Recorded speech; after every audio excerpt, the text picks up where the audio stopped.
Guztiz, petrolio ontziarena gertatu zenean bezala 2002an. Letoniatik Gibraltar aldera zioan ontzia hondatu egin zen Galiziako kostan, eta 73.000 tona olio bota zituen itsasora. Berehalatze zabaldu zen urbana Kantauri itsaso osoan.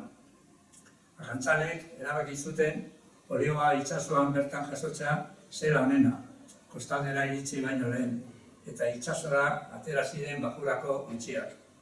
Eskuz jasotzen zuten kanelera galipota, galuzea bezala, banan-banan. Alabaina, galipotaren eta galuzearen artean alde handia dago. Galipotaren hatza ez da egunetan joaten. Ez dut uste halako hatzik munduan beste ezer duenik. Itsasoa gaixorik zegoela ematen zuen. Gaiz larri batek jota edo argitu zuen lehengusuak etxean. Tostarteko batek Alvarok, peruarra bera, umea zeratik jaioterrian bizitakoa kontatu zigun.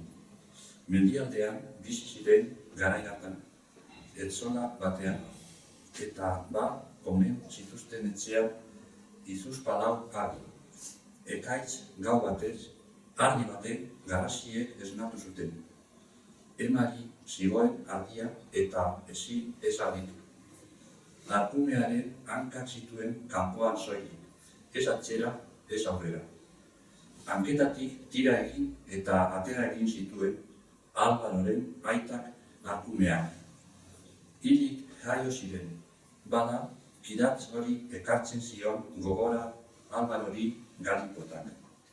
Arkume hilen hatza itsasoan, bitxia zen arkumeena ezen mata, haizeak olatuen oparra altzaten zuelarik eta zurioneak ikusten zirenean, horiek itsasoko ardiak zirela esaten ziguten.